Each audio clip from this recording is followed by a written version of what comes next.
Hello class, I wanted to bring you up to Bella Vista to show you some mass wasting that's occurring up here along the roadside.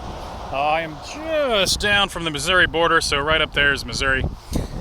So anyway, let's kind of check this out. So first off, what we notice here along the side of the road is shale. Remember that shale is made of clay, and shale weathers very easily. I mean, I can break this with my fingers. And we have this nice big layer of it here, this nice big bed of it here, which goes down beneath the ground and up to that big block of rocks up there. This big block, that bed up there, if we get down here, here's a piece of it that's fallen down. If I was to put acid on this, it would fizz. This is limestone. There's not very many fossils in this limestone. As you go up and down the road here, you can find some where fossils are a little more prevalent and some where they aren't. Here's a little piece with some small shell fragments in it. But if you remember that limestone can be a little bit crystalline. It's a chemical sedimentary rock. And so it's kind of held together when it becomes cemented and lithified.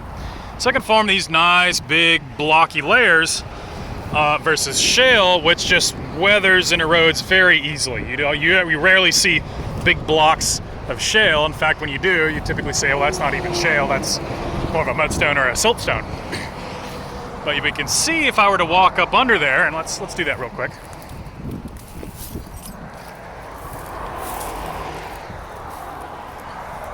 Hope this doesn't fall on me.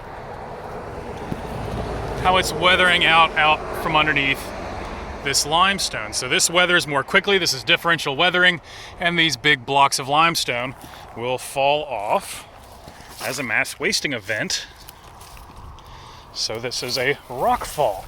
This is a fairly common problem in a lot of the Ozarks, where we see this kind of geology, where we have different layers of shale and then limestone or maybe sandstone. Especially if you go farther south of here, it's more shales and sandstones instead of shales and limestones. But because of this differential weathering, we see these rock falls. And so that's why the road is fairly far away from where these edges are. Because the civil engineers that built this road know that, oh, this is a problem where this shale will weather back and then these blocks will fall down. I'll walk up here and kind of show you another spot where it's happened. This isn't just a special thing that only happens in this one spot, and this is fairly recent. I think this happened within the last 2 years, maybe even more recent than that. I don't recall seeing it whenever I come up here every 3 months or so. So you can imagine that shale is weathering back right there, and eventually that big old block is going to break off. Now, I'm not that far away from the road. You could imagine that block could take a roll, and if it takes an extra little roll, it'll make it to the road.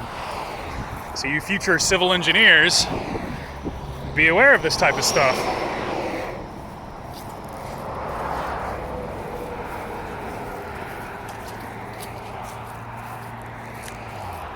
So here it's happened again. You can see these big blocks that have fallen off and broken off from up there.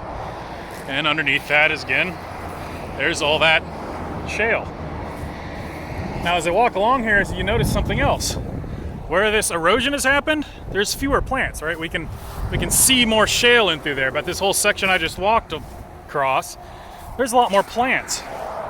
Those plants are holding the shale in place. There's not as much erosion going on.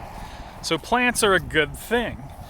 In fact, with regard to mass wasting and landslides in general, you definitely want plants. There's a road headed out to the airport where somebody cleared off one of the hillsides, and I was watching them kind of while they did this over the, occasionally I used to go to the airport.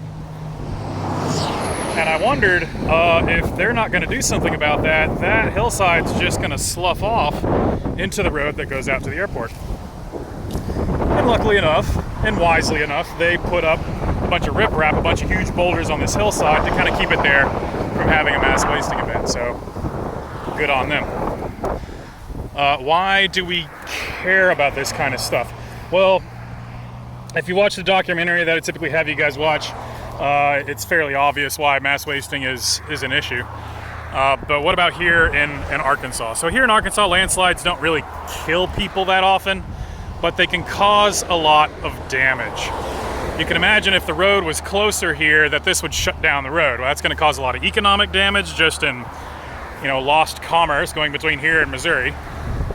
But it's also going to damage the road, and you've got to replace the road. And it's tens of thousands of dollars to do road repair. A lot of it just from the fact that you've got to remove all this stuff that falls off onto it. And that's typically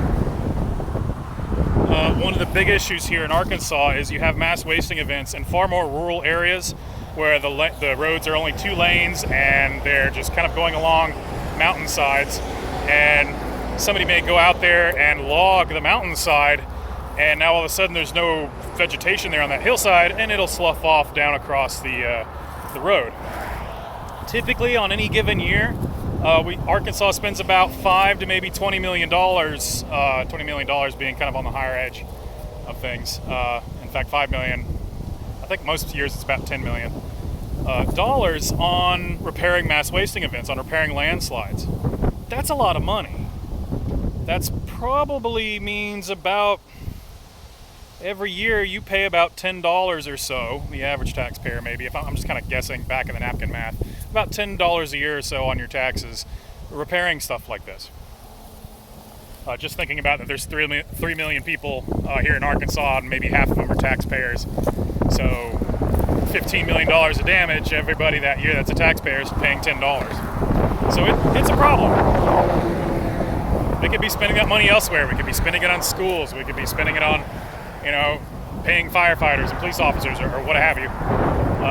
And it's something where there's not enough education happening, I think. And I think it's a fairly easy case to make that, with just a little bit of more awareness, the folks who do a lot of the construction and deal with the construction in these more rural counties just become aware of what's going on with this, and they can kind of do some outreach to the landowners around the roads and say, hey, don't log this. Or just, picking more carefully where roads end up going, just so you don't run into that problem in the future. So, anyway, that's kind of the gist of it. I feel like this is a fairly good example. Maybe I can scramble up here and we can get a closer look at this before I kind of cut this video off. Yeah, look at all that shale. I mean, just textbook. If I need to come up here, if I need more class samples of shale, I'll just come grab some of this. Nice and black and really friable and really easy to weather. So here it is where it's actually still in place, and you can see just how easy it is for me to pull off. It's not hard to imagine, just having a little bit of rainwater running off that just brings it all down the hillside. Versus the limestone up there, which tends to fracture and break. But you can see the shale, the layers up under there, and how that weathers back. And you can look at that block there. See that big old fracture? That's gonna fall off here probably within the next few years, just like this stuff did. So that's kind of mass wasting up here in the extreme northern part of northwest Arkansas. It's definitely still an issue farther down south. Like I mentioned, it's less with it's more with the sandstones and the shales, but even then it doesn't necessarily have to be rock falls like this. It can be more dealing with landslides where you just have the soil, you weather this stuff, it turns more into a soil, and then that stuff ends up sliding off a hillside. So yeah, there you go. Hope that's interesting. Cheers.